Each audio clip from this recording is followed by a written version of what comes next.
2 साल की उम्र में पोलियो हो गया। एक ऐसे शहर में जन्मी, काटावांजी, उड़ीसा का एक छोटा सा कस्बा, Orthodox Marwari family, joint family, जहाँ पे माँ बाप को भी नहीं पता ये पोलियो क्या होता है।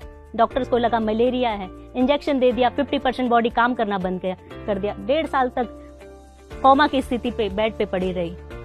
माँ ने हार नहीं मानी, बाप ने हार नहीं मानी। उन्होंने कहा नहीं, हम बच्चे का केयर करेंगे, मालिश किए, हर नीम हकीम सबके पास लेके गए, पर पता नहीं आगे फ्यूचर क्या होगा। 4 साल की एज में मैं चलना वापस से सीखी, लड़खड़ाते हुए, गिरते हुए, भागते हुए आगे फिर से मैं चलना शुरू किया।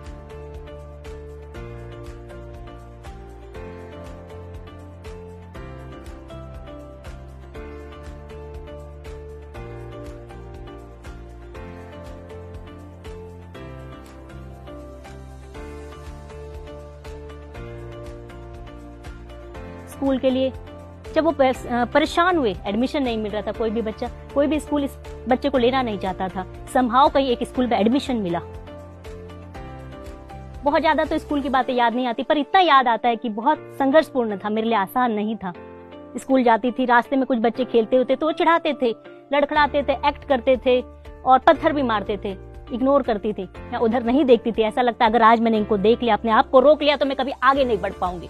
वो 4 किलो का बस्ता, वो 1 किलो का टिफिन, वो 1 किलो का पानी बोतल आज भी याद आता है। जब मैं निकलती थी स्कूल से घर जाने को, लंबा सा सफर लगता था, कोई साथ चलने को तैयार नहीं होता था, धीरे धीरे रुकते हुए अकेले घर आती थी, क्योंकि शरीर में पोलियो था, मन में पोलियो नहीं। स्कूल की पढ़ाई कंप्लीट हुई, आगे डॉक्टर बनने की इच्छा थी। माँ बाप को कहा तो पापा ने कहा कि नहीं, हमारी फाइनेंशियल पावर इतनी नहीं है।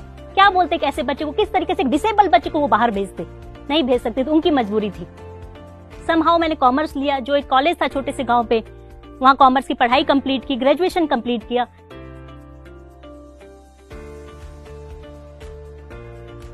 चार साल के बाद अपॉर्चुनिटी मिली कि आप सीए का एग्जाम दे सकते हो, लेकिन घर पे बैठ के दे सकते हो। मैंने बोला बहुत अच्छी बात है, मैं करूंगी कोशिश।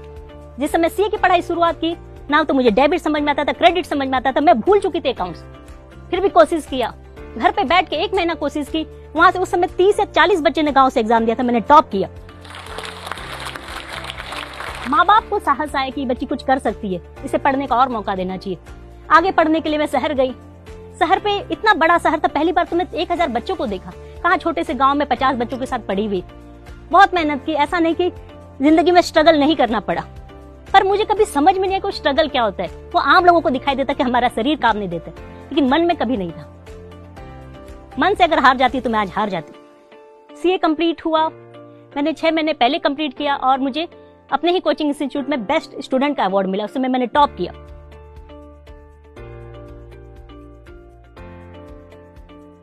घर पे पढ़ा 2-3 महीना, सब उनको समझ में आया कि लड़की मेहनत बहुत कर रही है, लेकिन हो नहीं रहा है। फिर दिल्ली गई, अकेले दम पे दिल्ली गई, वहां पढ़ाई स्टार्ट की, वहां पढ़ाई करी और एग्जैक्ट 1 ईयर में मैं रैंक लेके वापस आ गई।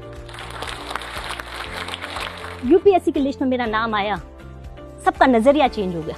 मैं बचपन से एक क्विक डिसीजन रही हूँ, मैं सोच लेती कि मुझे ये करना है तो मैं करके रहती थी, चाहे वो भीड़ से अलग होता है। भीड़ हमेशा क्रिटिसाइज करता है कि क्यों कर रही हो, पगला गई हो। जब मैं सीए से आईएएस बनने का सोचा तो भी लोगों ने यही कहा, तुम्हें पता है तुम सीए भी नहीं रहोगी, आईएएस भी नहीं रहोगी। पर मुझे आज तक के सर्वे में लोगों ने कहा कि you are the first CA in lady officer जो become income tax deputy commissioner. Orissa के छोटे से जगह से पली हुई। जब मैं दिल्ली में प्रिपरेशन करती थी, इनिशियली मुझे लगता था कि मैं एक छोटे से गांव में पढ़ी हूँ, काश मैं कोई यूनिवर्सिटी में पढ़ती, कोई बड़ी जगह में पढ़ती, इंग्लिश मीडियम में ही पढ़ लेती तो शायद मैं कुछ होती। लेकिन जब क्लियर किया, जब एग्जाम में लोगों से कम्पीट किया, चाहे वो आईआईटीएन हो, एमबीबीएस हो, डॉक्टर हो, सर्जन हो, तो भी बात समझ में कोई फर्क नहीं पड़ता। किताबें वही सेम है, एबीसीडी वही सेम है, अ आ ई वही सेम है। पढ़ने का जुनून आपका अलग है। आप उस किताबों की शिद्दत से पढ़िए, मेहनत से पढ़िए, वही आपको आगे लेके जा सकता है। आज की दुनिया में कोई चीज आपको आगे ले जा सकती है सिर्फ एजुकेशन और परिश्रम और विल पावर। मुझे एक बात याद आती है कि जब मेरा एक डॉक्टर जिन्होंने अटल बिहारी वाजपेयी जी का ऑपरेशन किया था घुटनों का, उन्होंने जब मेरा रिपोर्ट देखा, मेडिकल रिपोर्ट, तो उन्होंने एक बात बोली कि सारिका, हमें लगता नहीं है कि तुम चल सकती इस मेडिकल रिपोर्ट के हिसाब से, लेकिन तुम चल रही हो सिर्फ विल पावर के कारण। और दुनिया में कोई चीज आपको बदल सकती है जो अद्भुत, अकल्पनीय, अविस्मरणीय, अद्वितीय कुछ हो सकता है तो सिर्फ पढ़ाई है, एजुकेशन है। सोसाइटी का डेवलपमेंट हो सकता है। लोगों की बातों पे बच जाइए, लोग तो पांव खींचेंगे। हमेशा आपको ये बोलेंगे तुम क्यों कर रहे हो, तुम्हें क्या जरूरत है, तुम्हारी ड्यूटी करो। पर मेरी सोच है कि मन में आई है, इच्छा आई है, तो मुझे उसे करके जाना है। मंजिल मेरी कहाँ है, वो मुझे लेके जाएगी। अगर रास्ते हैं तो ख्वाब है, ख्वाब है तो मंजिलें, मंजिलें हैं तो फासले हैं, फासले तो हौसले, हौसले हैं तो विश्वास है।